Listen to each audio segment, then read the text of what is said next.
think early on I got it drilled in my mind that like the third party stuff is so much better. And there may have been some truth to that earlier in the, music technology timeline, but nowadays that's not really true anymore. And I think Logic is a great example of it. You're listening to the Inside the Mix podcast with your host, Marc Matthews.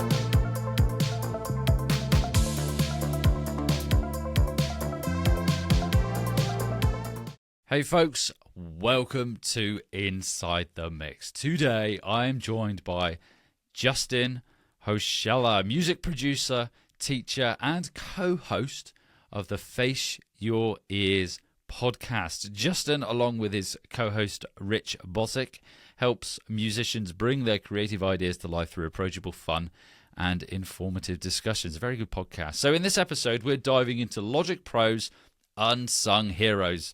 Those hidden features, hotkeys, and tools that can seriously speed up your workflow and improve your production. So if you're a Logic Pro user, you're going to love this one. And if you're not a Logic Pro user, listen anyway, because you might find something in there that piques your interest. You might want to jump over to Logic or see if your DAW does something similar.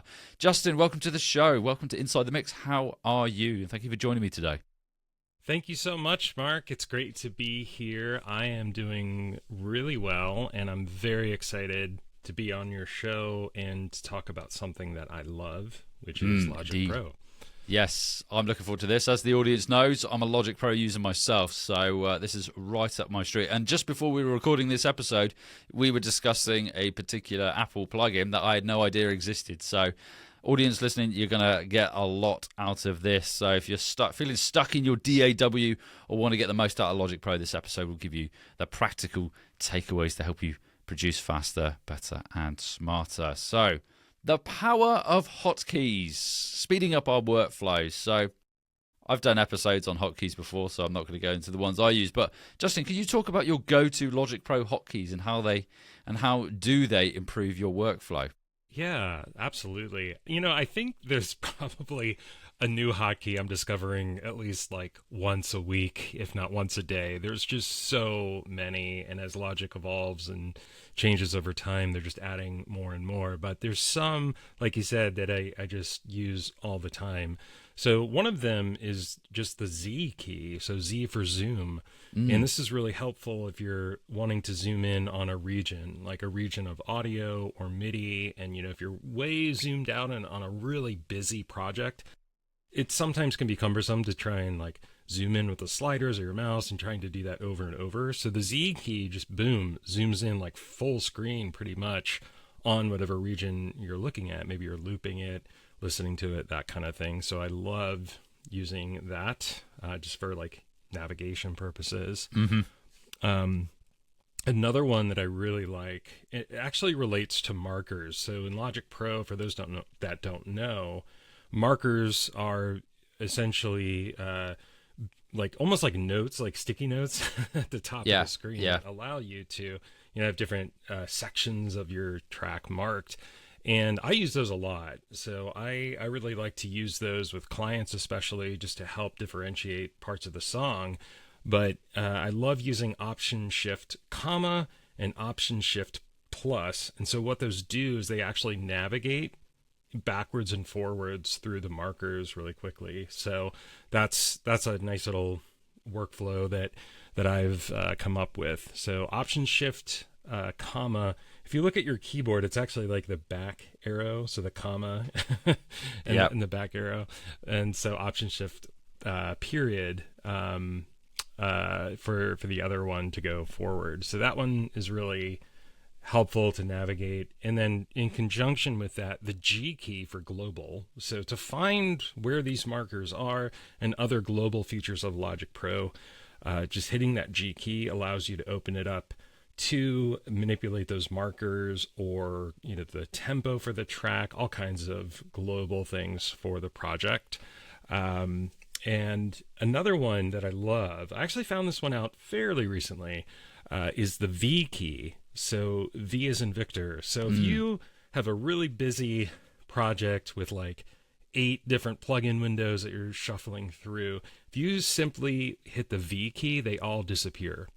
And so I love Nice. that it just cleans it up. So if you just want to look at the arrangement, you're like, I don't want to like dig through all these plugin windows and click, and drag and drop and all that.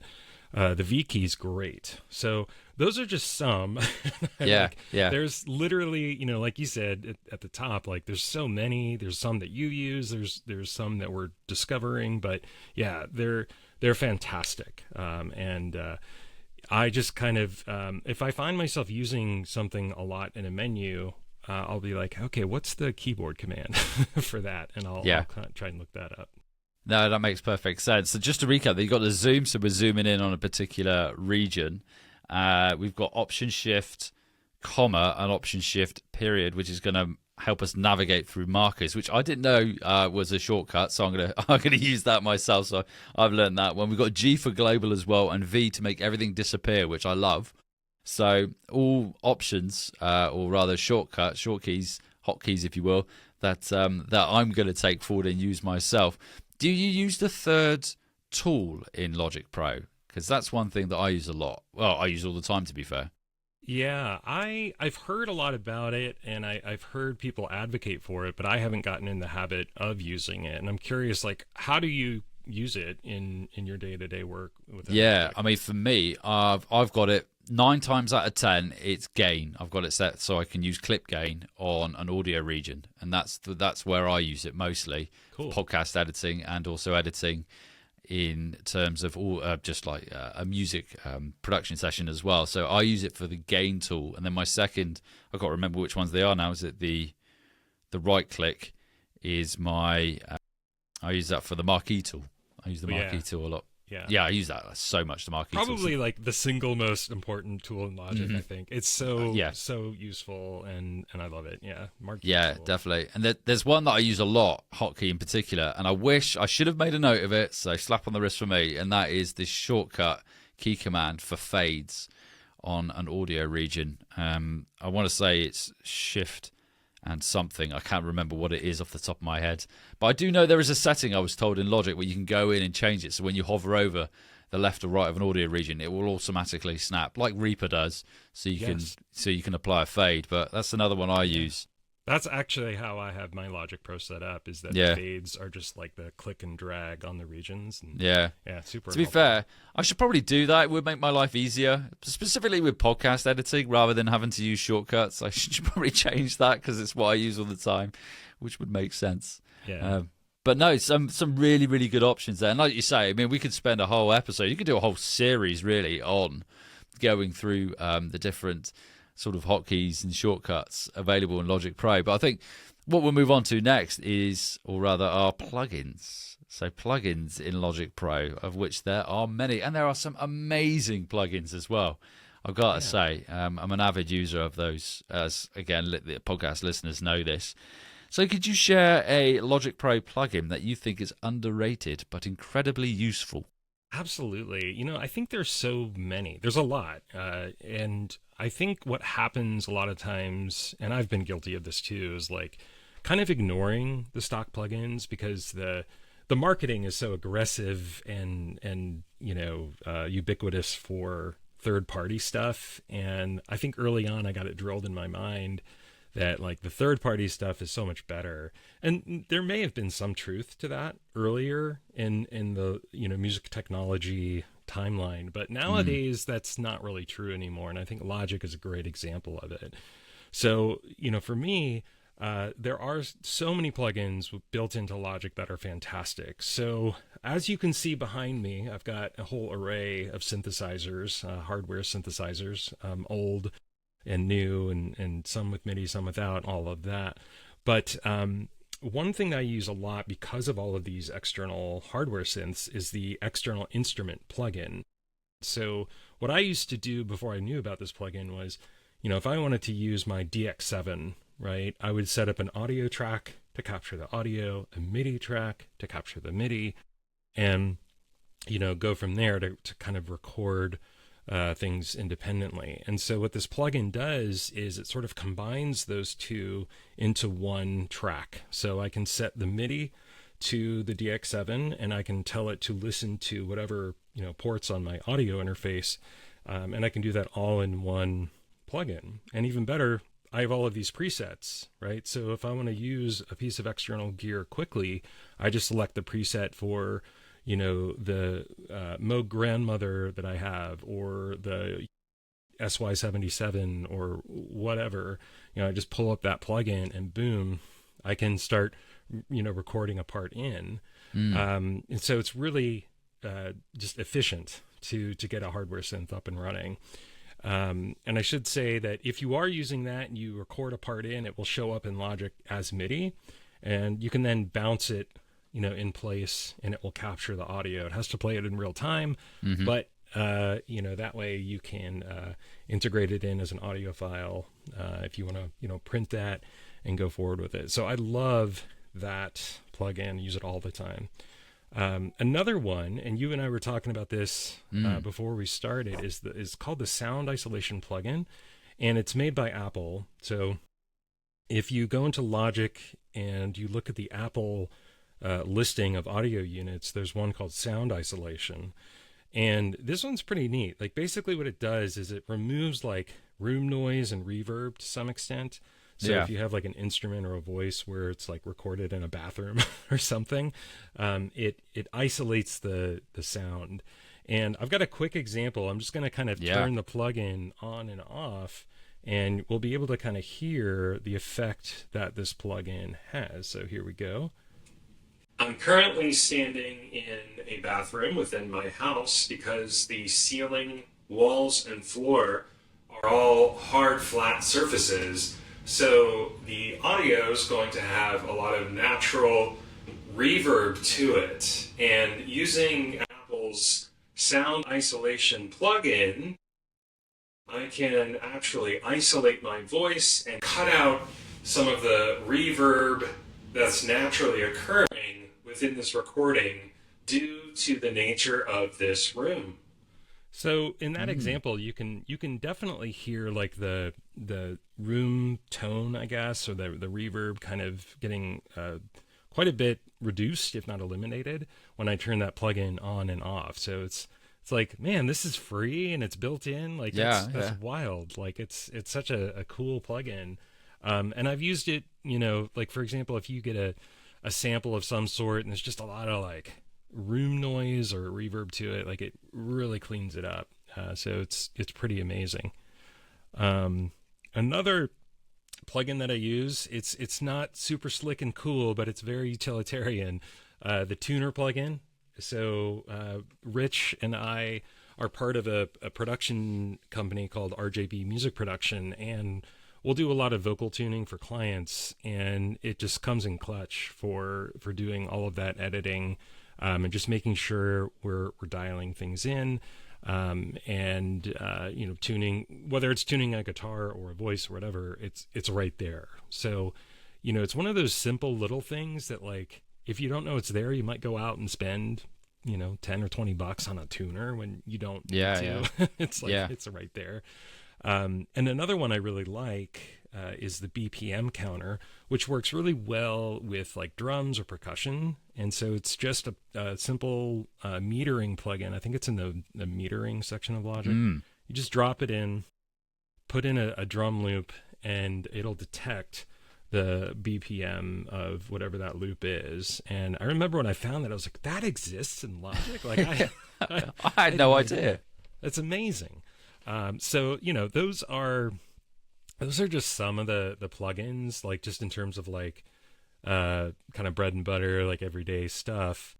But there's one plugin, it's an instrument that I feel like is super underrated, and it's Alchemy. So Alchemy to me is unbelievably cool. Like, it is super versatile, right? You can use it for drums, pads, bass, literally anything, whether it's like retro sounding or like futuristic sounding. It just covers multiple forms of synthesis. And I think what I really love about it and respect about it is it's built to be accessible for people who are like new users, don't know a lot about synthesis, but just kind of want to quickly dial in a sound. It makes it really easy to do that. But for people that are, veterans of the synthesis world, you can open up the hood and get into some pretty sophisticated settings and features and so forth to really go nuts and dial in a really cool sound. And, I'll talk about this a bit more later, but, Apple has created just a universe of sounds that I think are woefully underutilized by people. And a lot of these are related to alchemy. And so there's just so much that it has to offer. And it's like, so many people are out there buying things like, Serum 2 or Reactor or, other cool synths that are out there. And don't get me wrong, they're awesome. But it's like, don't forget, you've got this powerhouse waiting for you within Logic Pro. Yeah, those are all really, really interesting ones. Alchemy, I'm a massive fan of. I've said this on the podcast before, and I've done little sort of tutorial episodes where I've used Alchemy to create like a synth bass or something along those lines. And you're totally right in that it's accessible if you're first starting out with synthesis, but if you want to dig deeper, then you can certainly do that with Alchemy. And I've used it on so many tracks in one way, shape, or form. Some of the sound designs in there and the effects sounds that they have are so good that have been created and curated in there. The BPM counter I did not know existed. And there's me tapping on my desk trying to work out what the BPM is. Or I think you can press T. That might be an antiquated way of doing it in Logic. But pressing T to try and get the tempo. But I didn't know there was a BPM counter. Yeah. And I'm always looking for something like that whenever I pull in a track or something like that to try and work that out, man. Yeah. I did not know that existed. Yeah, I think I really got into it because I was trying to do tap tempo, and it's one of my gripes, I guess, with Logic is they don't make it super intuitive or easy to tap tempo. I agree. And I was just trying to figure out what is the tempo of this loop or whatever, and I think I came across it in like a YouTube video or something, and I was like, what? That exists? It's amazing. And so I tried it out on like drums and stuff like that, and it works really well. Very cool plugin. The sound isolation plugin, so that is an Apple plugin. Yeah. Is that in the library itself, or how do you access that in Logic? Is it what folder, or categorization, as it were, is it under? If you go into the Logic under the audio units menu, it's not one of the stock Logic plugins. You know how Logic lists amps and pedals, delay, distortion, all that. It's not there. You have to go under audio units Apple, and then if you go into the Apple menu, they're all listed as AU and then the name of the plugin. So this one is AU Sound Isolation. So it's actually the last plugin within the Apple list. And if you have the latest version of Logic, you can just search for sound isolation, one word, and it'll pop up. Right, I get you. That makes sense. That makes sense now. I'm thinking to myself why I wouldn't have seen that. And it's probably because I don't dive into that particular folder, air quotes, as it were. But again, podcast editing, that's something that is incredibly useful because you never quite know the interviewee, what environment they're going to be in, and what noise you're going to have to possibly attenuate. So that existing is very useful to anyone who wants to start a podcast or anything else they need to remove that sound from. Yeah, super easy to use. Just a wet dry slider. So as you pull it towards dry, you get more of the room tone or reverb.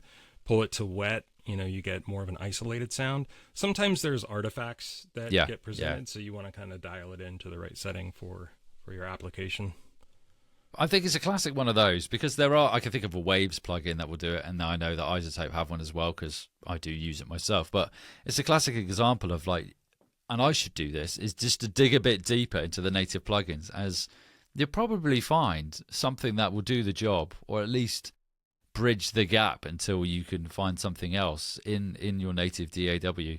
And which kind of goes back to what I said earlier about if you're not a Logic Pro user, this could still be relevant to you because it could get you thinking about, okay, well, I wonder if that exists within my DAW, Cubase, Ableton, Tools, Reaper, whatever, Fruit Loops, the list goes on, whatever it is.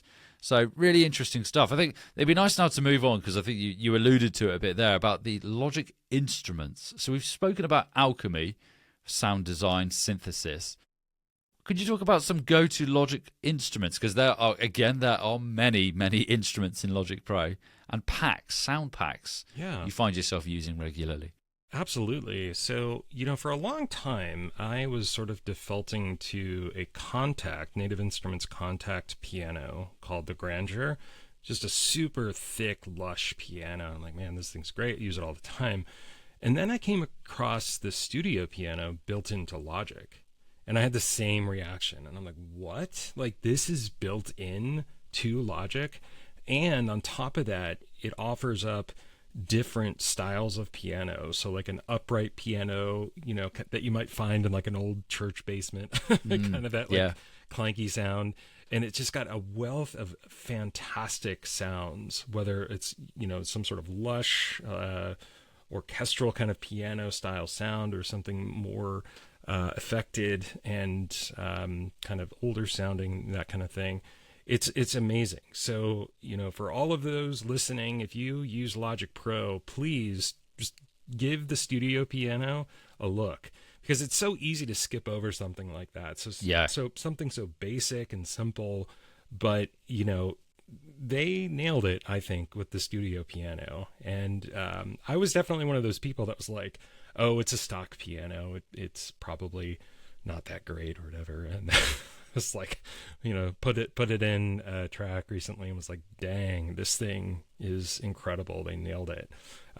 So it's also really easy to use. And so there's not a ton of, knobs and so forth on it in the interface, but there doesn't need to be. And the ones that are there are very specific and easy to use, so very intuitive to get that really nice piano sound. And you mentioned sound packs, and so that's something that like is frankly overwhelming in the best way possible. I actually went into my Logic Pro recently just to kind of get a sense of like what are we dealing with here when it comes to like these loops and sound packs and stuff. And like I think my Apple Loops library is now 39,000 plus, and that's from Apple. Wow. And Yeah. I mean, you think about like how much producers spend on like sound packs and stuff.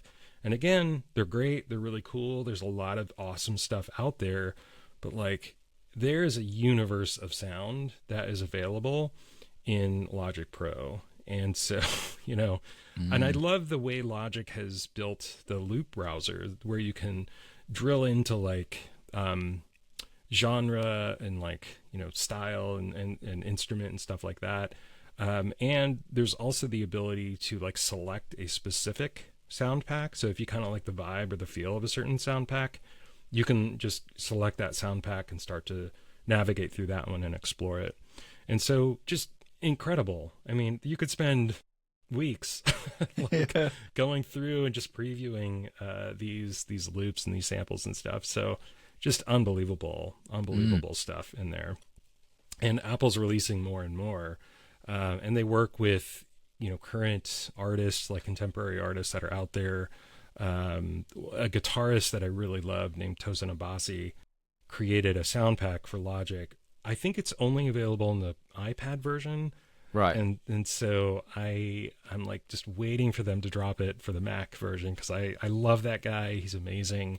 And I heard some of what they did for iPad. I'm like, man, I want that on the Mac. So yeah, it's cool to see that they're continually growing and expanding that universe of sound.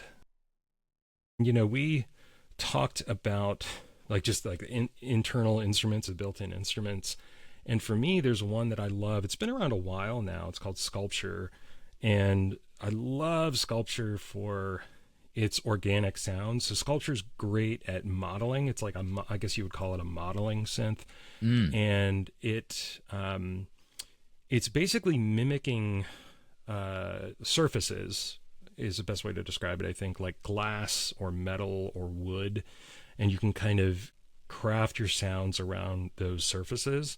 So like it's really easy to get like a marimba sound, for example, with like the wood surface, that kind of thing. Yeah. But I love it for bass. Like it just comes up with these gnarly, like thick, punchy basses. So if you're looking for that kind of a sound, check out Sculpture, dial in a bass sound on it, and you'll have a lot of fun. It's super amazing, very versatile, in its sound design.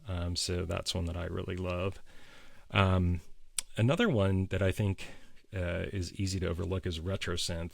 Yeah. And, because there's so many third-party plugins that kind of do that sort of thing, like emulating like an old analog Moog synth, or like an 80s FM synthesizer, or like a wavetable kind of synthesizer. But again, I think what they've done is they've made it really accessible. And so if you're somebody that doesn't have a huge budget to go out and buy a bunch of third-party plugins, RetroSynth is there waiting for you to make some of these retro kind of sounds. And the thing I love about RetroSynth is that it's very faithful, very pure, like recreation of popular retro sounds, but it's that purity that I love, because it lends itself really well to effects like delays and reverbs there's a whole host of those, as you know, in Logic. But it's so nice to have such a clean, almost like perfect sounding synth, especially if it's retro, where you can like go to town on effects and really dial it into your taste. So love that. And there's a couple sound packs I wanted to highlight, a couple favorites of mine. One is vintage drum machines. So Logic has a sound pack by that name. And what I love about it is it has these drum machines that are very sought after, but if you were to try and go out and buy them, you would need like a massive loan from the bank because, you're talking about like a Linn drum machine. And then the Roland line of the like 606, the 808, the 909, like you're talking like literally like $15,000-$20,000, right, in drum machines there. And those sounds, especially the 808, right, like those are super sought after. And, it's so easy to go out and buy a plugin or a sound pack, but you don't need to if you're a Logic user. Like they're there. And they're ready to use, and they're professionally produced. They sound fantastic, easy to use, and I love them. So definitely recommend vintage drum machines. And there's another one called Transition Effects, a sound pack called Transition Effects, and it has a lot of alchemy like presets to it, but it's a great pack or collection of these sort of transition sounds, like risers and sweeps and like that kind of thing. And they're really good at creating like tension and transitions between sections of the song, or like an intro or outro, like that kind of thing. And so really great starting point. Some of them you can just insert right into a production, but those are just a couple that I definitely recommend. And if you're listening to this and you're like, oh, wow, I didn't really realize this about sound packs, how do I get them? If you go into Logic, just the Logic Pro menu, there's a selection called Sound Library. And you can go in there and you can open your Sound Library Manager, and it will kind of show you what you currently have, what you don't have. And there's an option to even download all available sounds. So if you have a really big hard drive and you want to go down and get those 39,000 sounds like I was talking about, you can do that. You can just download them in one fell swoop. So again, Logic Pro, Sound Library, and then you can download sounds from there. So super cool feature of Logic Pro. Amazing. There was a lot that you went through there. So in particular, the studio piano. I think I've dabbled once or twice with that. Very, very good. Sculpture. I was racking my brains thinking, have I ever used that? And do I recognize it? So that's something I'm going to dig into as well, because it's not something I'm familiar with. The retro synth, I've used it on occasion. I need to spend more time with. But what I think is really important is that you mentioned the sound library and the sample packs that are available, because I myself, I'm a Splice user, but it never crosses my mind just to think, and in particular, transition effects, because transition effects are something that I'm always digging into and trying to find more of to suit the piece that I'm working on. And I never consider actually, well, what is there in Logic's? Hands in the air, I don't think I've used anything from the sample packs since Logic Pro 9. So that's how far back it goes since I last used anything from there. And there are so many, and they're on my hard drive already, and I just don't pay any attention to them. So this has sort of kick-started that in me now to think, okay, well, maybe I just need to, before I reach over to Splice, I'm going to check and see what is already here for me. And maybe even as a song starter as well, who knows? But yeah, it's very inspiring stuff. But sculpture in particular, I'm going to dig into because, again, not something I've ever never experienced or used. Check out the bass, like I said, check out the bass presets on Sculpture. I think some of the pads and like string sounds on it are really good. It does a great job of kind of modeling string sounds as well. Yeah. But also, I would just remind everybody listening, like if you dial into those vintage drum machines, they work with Logic Pro Drummer. So you can, combine them with that to come up with some really cool beats and fills and stuff like that. So definitely worth checking out. Amazing stuff. I realise the time we have here, Justin. So I think it'd be quite cool if we go to the final part here, which is what's one Logic Pro trick every producer, artist, user of Logic Pro should know. So if you could share just one Logic Pro trick or tip, technique, let's go tip or trick, every producer, artist, musician should know. If you had to highlight one, this is a long way of me saying this or asking this question, what would it be? Yeah, I actually just found this out, and I would recommend this to anybody because this was driving me absolutely bonkers for the longest time. So here's the problem. Here's the setup. So in Logic Pro, I would be working on a song, and I'd have, say, like a MIDI region, and I would be like, okay, this is cool. I want this to, come in at this other part in the song. So I'd select it and copy it and just, hit paste without thinking about it. And invariably what was happening almost 9 times out of 10 is the region I copied would paste on some other track that I happen to have selected. Yes. And this happened all the time. And so I'd be like copying MIDI and trying to paste it to an audio track, and then like copying a drum loop and then pasting it to the guitar track, and just being like, having to constantly like redo my work. And it's not a big deal, but over time it adds up, right? So I had this happen to me recently, and I'm like, that's it. There has got to be a feature to solve this problem for me. And lo and behold, I found it. So let me save you, dear listener, some time by directing you to Logic Pro Settings. So if you go to Logic Pro Settings, select General, which is, I think, the default. So from General, go into Editing, and there is a checkbox there that says Select Tracks on Region/Marquee Selection. Boom, solves the problem. So if I go to select a region to copy it, it will then, by default, select the same track that region is on. So I don't have to think about like, do I have the right track selected, and have to clean that up. Yeah. And it works beautifully. So now, I go in like, I like this drum loop. I want to, paste this over here. Just select it, copy it, move my playhead to where I want it, paste it in. Works beautifully. Perfect. I didn't know that existed, and it's one I'm going to use because I did just that either yesterday or the day before, and then it was an audio region, it jumps to the wrong place. So I totally share your frustrations with that, and I'm so glad that you found it and you're able to share it. Yes. And now that I can use it. So now, excellent stuff. So as a recap, folks, with Justin's expertise here, we've been through shortcut key commands, hotkeys, plugins that deserve more attention, hidden gems in Logic Pro's sound library, and also that one time-saving tip, so stopping audio regions. Did it work for MIDI as well? So it's audio regions and MIDI, or is it one for both? Right? Yeah, for both. Yep. Amazing. I'm gonna open Logic as soon as we're done, and I'm gonna enable that so I don't forget.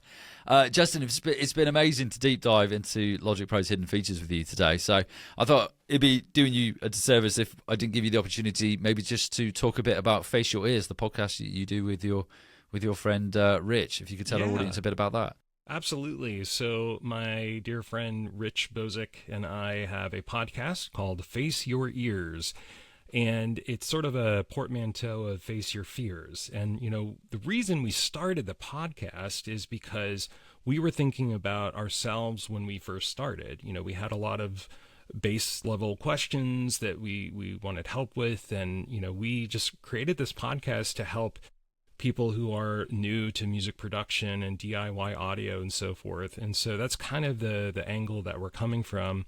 But at the same time, we also do cover topics for seasoned veterans. And so we try really to bring both new users and seasoned users together in this podcast and focus on DIY audio and music production. So check it out. You can find us on any podcast platform. So wherever you get your podcasts, Apple Podcasts, Spotify, etc., you'll find us. Just search for Face Your Ears. And you can find us online at faceyourears.com. And we're also on YouTube and Instagram at Face Your Ears Podcast. So check us out.